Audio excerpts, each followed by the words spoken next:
Bible గ్రంథములో నుండి ప్రియులారా, మార్కు సువార్త 11వ అధ్యాయం, బైబిల్లో 11వ అధ్యాయము 2 నుండి 4 వచనాల వరకు మనకుంటుంది. నేను చదువుతాను. వారు యెరూషలేమునకు సమీపించి ఒలీవల కొండ దగ్గరనున్న బెత్సబాగే బేతనియాను గ్రామమునకు వచ్చినప్పుడు ఆయన తన శిష్యులతో ఇద్దరిని చూచి, ఎవరిని చూశాడు? ఇద్దరిని చూచి, మీ ఎదుటనున్న గ్రామమునకు వెళ్ళుడి, అందులో మీరు ప్రవేశింపగానే కట్టబడి ఉన్న యొక్క గాడిద పిల్ల కనబడును, దాని మీద ఏ మనుష్యుడు ఎప్పుడునూ కూర్చుండలేదు, దానిని విప్పి తోలుకొని రండి. ఎవడైనను 3వ వచనం, మీరెందుకు ఇలాగా చేయుచున్నారని మిమ్మల్ని అడిగిన ఎడల అది ప్రభువునకు కావలసి ఉన్నదని చెప్పుడి. తక్షణమే, అంటే వెంటనే అతడు దానిని ఇక్కడికి తోలి పంపునని చెప్పి వారితో పంపెను. ప్రియులారా, యేసు ప్రభు వారు యెరూషలేము ప్రయాణానికి వారు ఖర్జూరపు మట్టలు పట్టుకోవటానికి వారు హోసన్నా జయమని పాడటానికి ముందు వారు యేసు ప్రభు వారు ఏమన్నాడంటే, దేవుని వాక్యముల నుండి మీ ముందు ఉన్న పట్టణమునకు వెళ్ళి అక్కడ కట్టబడి ఉన్న ఒక గాడిద పిల్ల ఉంటుంది, దానిని విప్పి తోలుకొని రండి అన్నాడు. స్తోత్రం, హల్లెలూయా. యేసు ప్రభు వారు ప్రియులారా, గాడిదను ఎక్కటానికి, గాడిద మీద రావటానికి ఆయన 2 శిష్యులను పంపించాడు.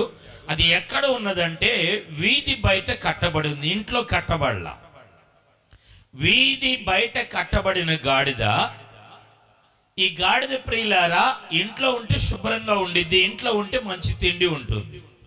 ఇది రోడ్డు పక్కన వీధిలో ఇంటి ఎదురు కట్టబడి ఉంది, అంటే దుమ్ముతో ధూళితో ఉన్నది.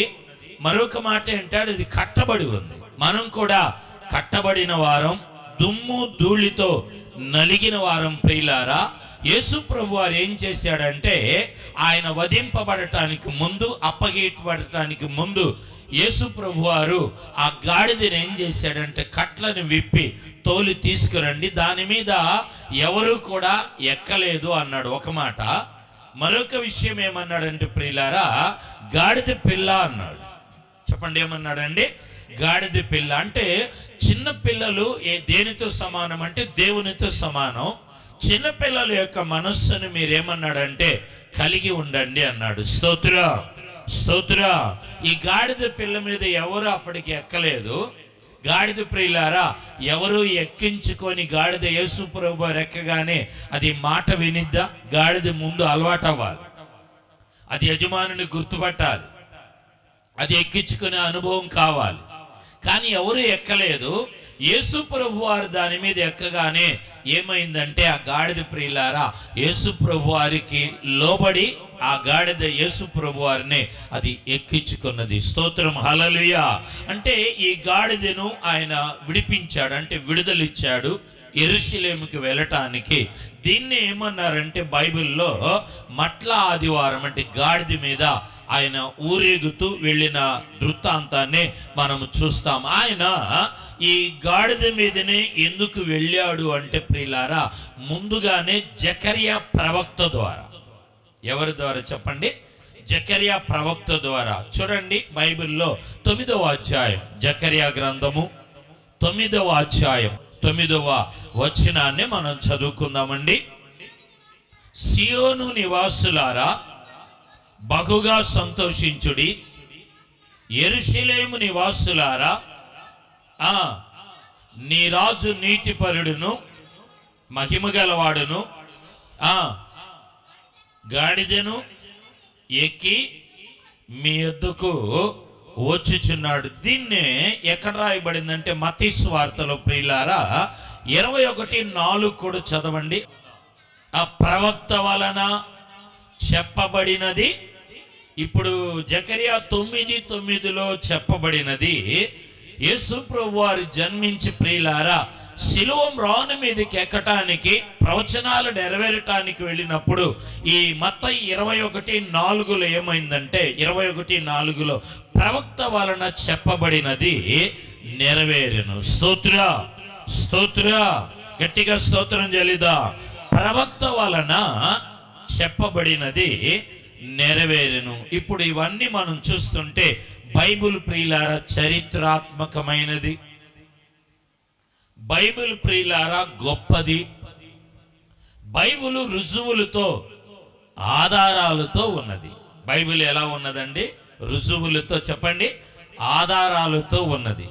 బైబిల్లో చెప్పబడినవన్నీ కూడా నెరవేర్చబడింది. బైబిల్లో చెప్పబడినదంతా, బైబిల్ని ఎందుకు నమ్మాలి, యేసుని దేవుడని ఎందుకు స్వీకరించాలి, ఈ మట్లాదివారము శిలువ ధ్యానాలు జరిగినవని రుజువులు ప్రియులారా ఆధారాలతో కూడా మనము చూస్తూ ఉన్నాం. ప్రపంచములో అత్యధికముగా అమ్ముడుపోయేది బైబిలు. ప్రపంచములో ప్రియులారా కోట్ల కొలది ప్రజలు అంగీకరించేది బైబిలు. ఎందుకంటే ఇది ప్రవచనాత్మకమైనది. ముందుగా జరిగేది ముందుగా ఏమైందంటే లిఖింపబడింది. స్తోత్రం, హల్లెలూయా. సేవకులు కూడా ప్రియులారా ప్రవక్తలుగా ప్రవచనాలు చెప్తూ ఉంటారు. మీకు అది జరుగుతుంది, ఇది జరుగుతుంది అని. ప్రమాదం జరిగిద్ది, విపత్తు కలుగుతుంది, ఆశీర్వాదం వస్తుంది, మేలు కలుగుతుంది.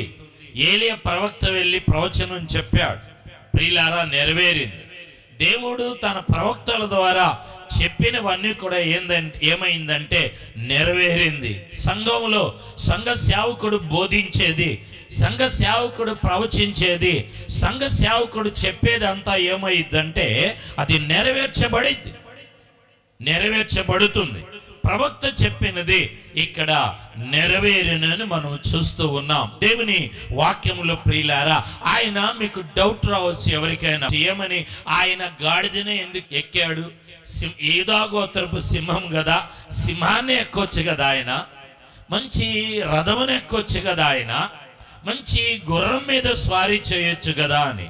ప్రియులారా, దేవుని వాక్యములు మనం చూసినప్పుడు ఈ గాడిదను మనం చూస్తే ప్రియులారా, ఆదికాండము 22వ అధ్యాయము 5వ మాటను చదువుకుందాం.